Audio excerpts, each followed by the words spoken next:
All right, hi everybody. Hope you're doing well. I have a lot to say this evening, and I'm going to hopefully try and keep it organized and try to cover the ground that I would like to cover. But I've been thinking about freedom of expression, freedom of speech. About a year ago, I made a choice to, actually over a year ago, I made a choice to start reading works that had been labeled obscene in the past, books that had faced like real censorship, where you would actually get in legal trouble if you published some of these works. And I started going into the history of controversial uh, written material.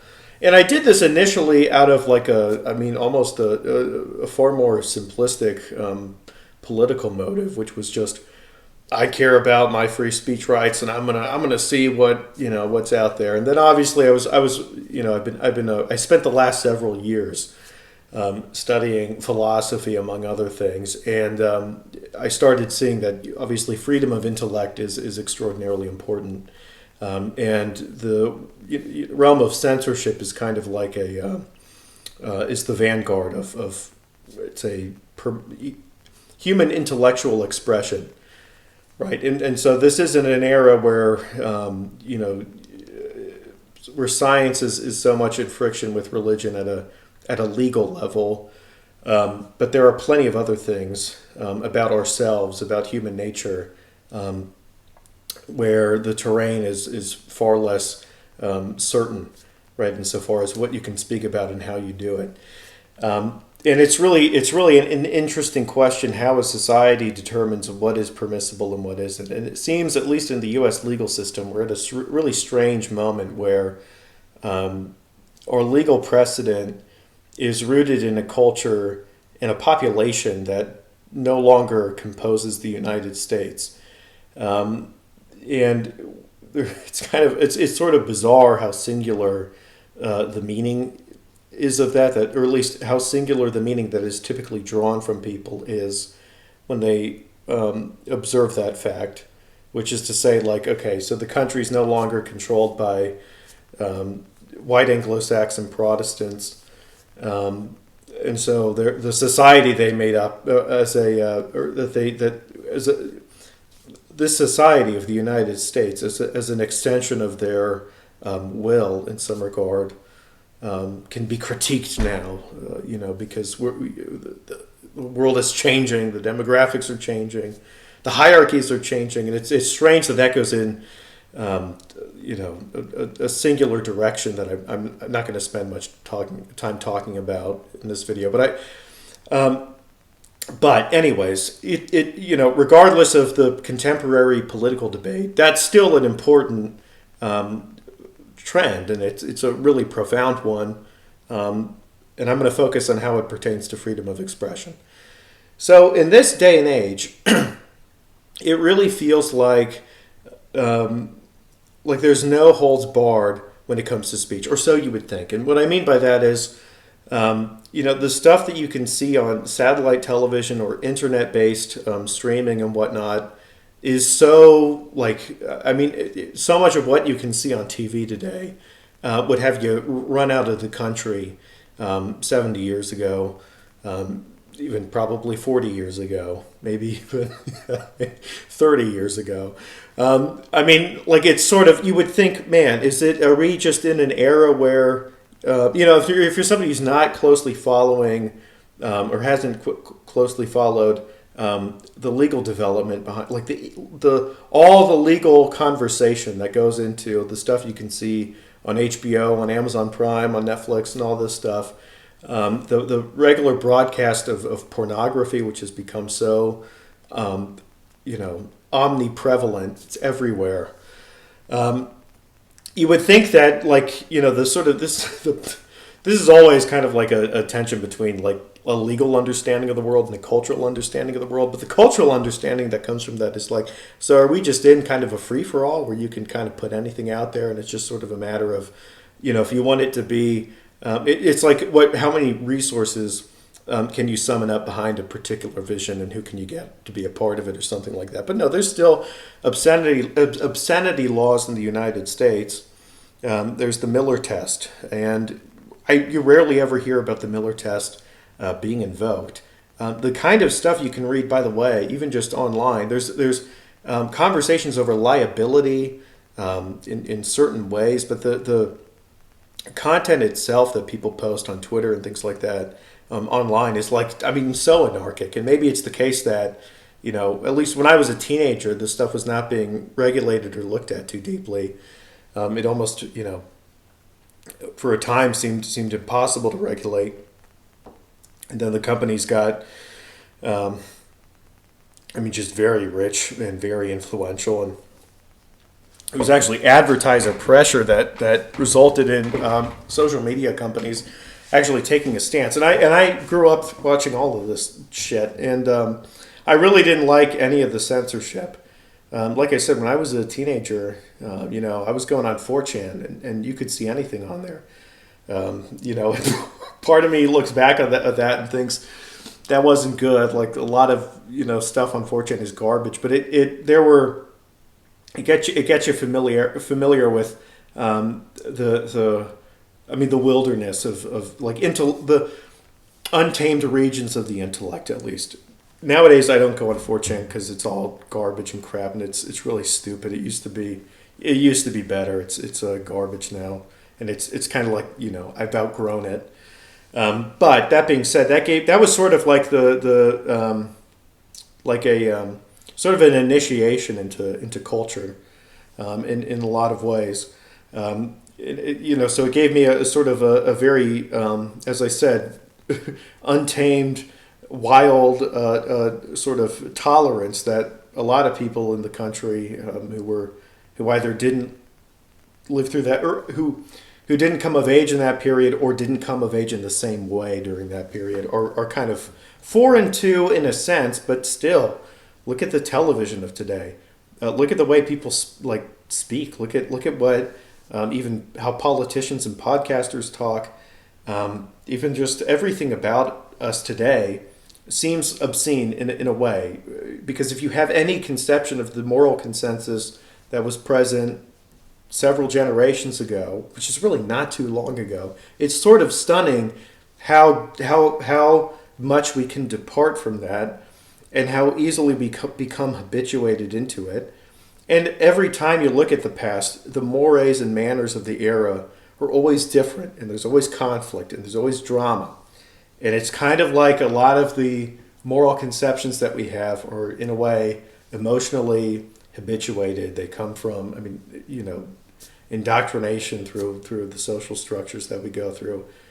And, plenty of people will disagree with that, and they will point towards an objective morality unless these principles are like extremely general.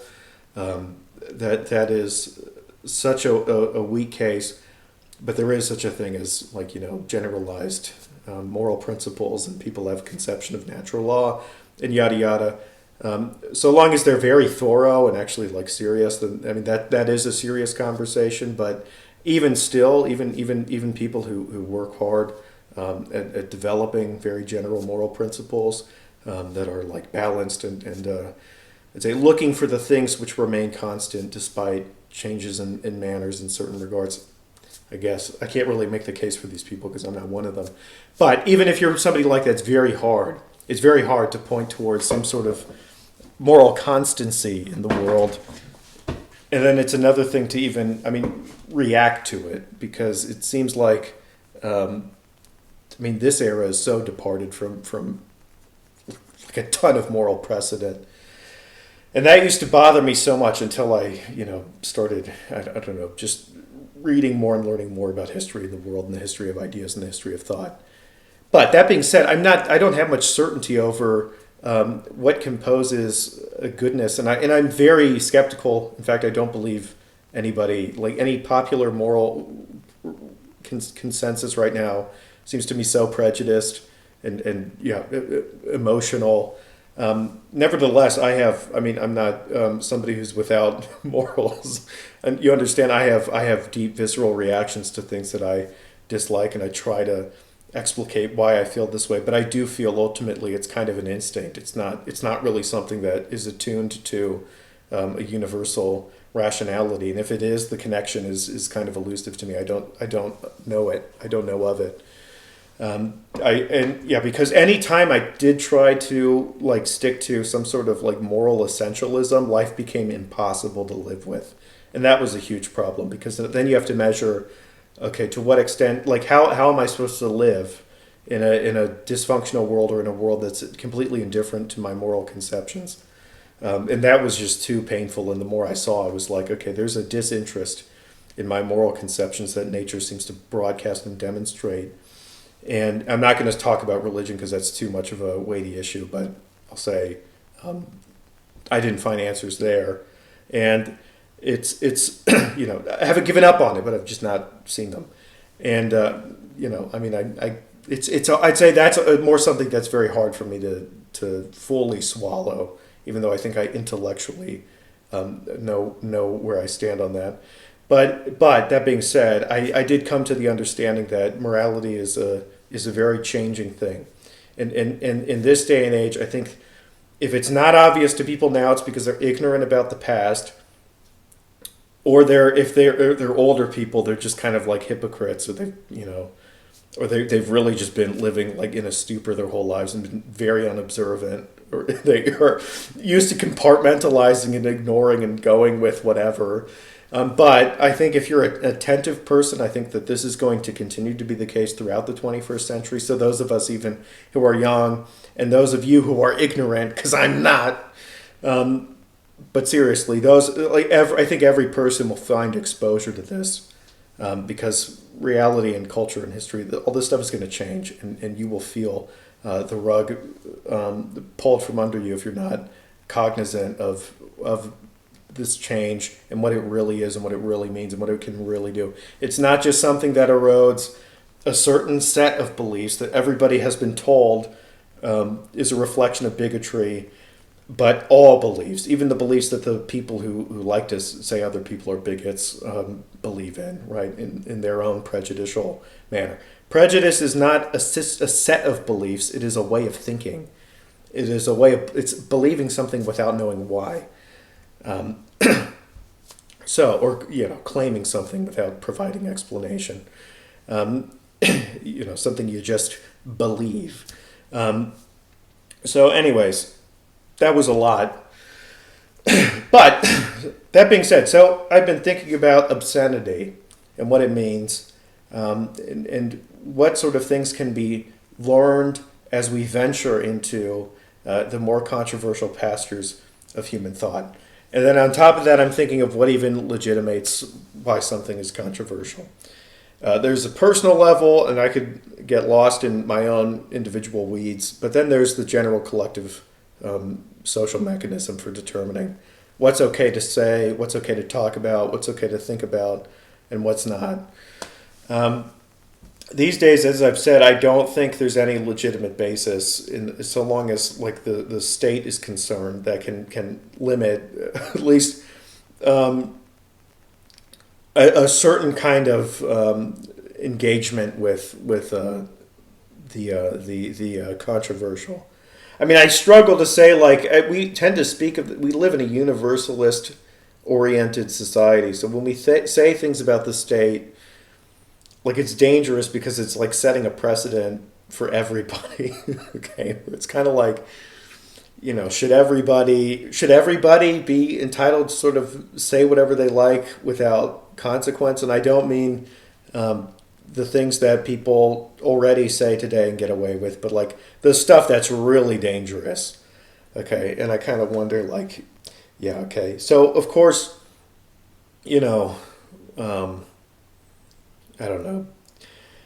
It's sort of like we have to understand that there are ways of engaging with these things that are maybe more meritable, if that's a word, more filled with merit. I'm going to cop out and say that. More filled with merit than others. But really, that's even what the Miller test attempts to do, where we can say that,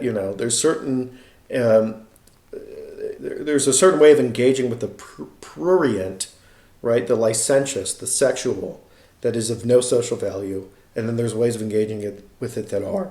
And it might even be that a person can evoke a sort of deranged engagement with the sexual, but do it for a redeeming purpose. And with that redeeming purpose might even be challenging. It might even be a little bit upsetting. It might even be critical. Okay, but is it of redeeming political value or something like that? I mean, these are the kinds of ways of attempting to interpret this stuff. But I find, anyways, at least, that there's a lot of, even though compared with the prudishness of the past, because it just is at this point, there's a lot that we're doing that's crazy, but there's so much more that we even remain prejudiced about and prudish about in ways that are kind of like, I mean, they're hidden and not what you would think. And what I speak of is the general popularity of repression among political factions in this country that's been going on throughout my entire adult life. People want to censor each other. People claim to be for freedom of expression under extremely narrow terms. Okay, and even I find a hard time being totally coherent on where even I stand on it. But it's like, generally, I'd say I'm more general. I mean, I'm more like, I will be typically sympathetic to somebody who is doing something transgressive, but firstly seems self-aware in some capacity, and is articulate and civil, right? Has some capacity for civility, even if there's some aspect about them that's aggressive. They will speak towards a more civil understanding of the world that I can interface with. Maybe there is within that the kernel of universal truth or something, perhaps. But maybe it's like I find somebody who is, although very clearly deviating from my standards of what's right and wrong, among some of the more sophisticated ideals that I hold, or the more complicated ones, I can recognize within them still an appreciation for these same things. So maybe it even is still relational and not quite universal. At the very least, it's relational.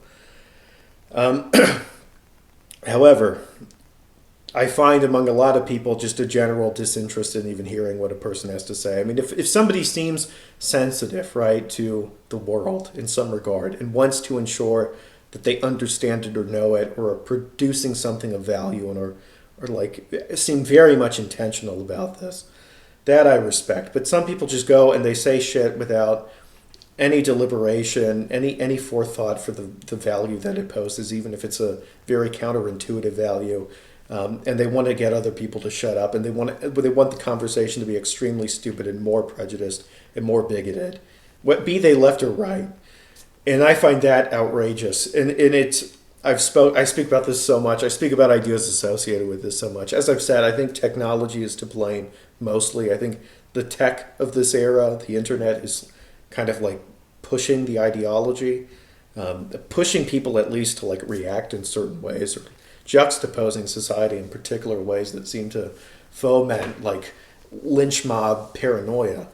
But it's extremely unfortunate because it means we can't, I mean, there's an aspect about our society, say the best virtue of the Enlightenment, which was the unrelenting search for truth, that and the independence of the mind, right? And there's maybe, I personally am in disbelief that that's an ideal that makes sense for every person, but I'd say for those who deserve it, I know that's such a contentious thing to say, but I'm going to say it. For those who deserve it, at least, but freedom of the intellect, at least in principle, should, if it's either in the world or out of the world, better be in the world. And that was very noble. And that's a part of our heritage, you understand? And so, as much as I critique this country, I really had that frontier blood in me because I really value freedom of intellect. And I mean, I treasure it. So, that all said, that means that this is an era where we can't really, in ways that matter, push the limits of freedom of intellect, push the limits of criticism, because so much of it is roped up in tribal prejudice. Even the people who, typically speak towards the critique of prejudices in society, I think in many ways they fall short. And it's also the case that, you get people who who want to push society in directions where it's like the conversation has already been going on for decades. So it's not actually very brave when you do these things. There may be contexts, I mean, there may be cases in which it is a little bit brave. Maybe you I don't know, say a political statement that's kind of just an extension of the civil rights movement, but you're surrounded by, a bunch of very far right people who want to kill you. Is that even a thing that happens? I don't want to laugh at that because, maybe people have experienced actual true, like, sort of violent aggression from people on the right in that sort of manner, or they feel that way. Maybe trans people feel that way. Okay. But still, you still have, I'd say, typically, if you're speaking towards this legacy, you're going to have the support of very powerful people and the majority of the public, probably, or at least a significant.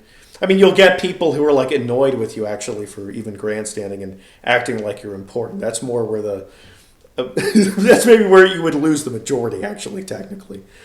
But still, you'll have. I mean, no, like, institutions and companies and whatnot. I mean, they're not going to be, too bothered by this. There are things that you can say, however, that would piss off the majority of people.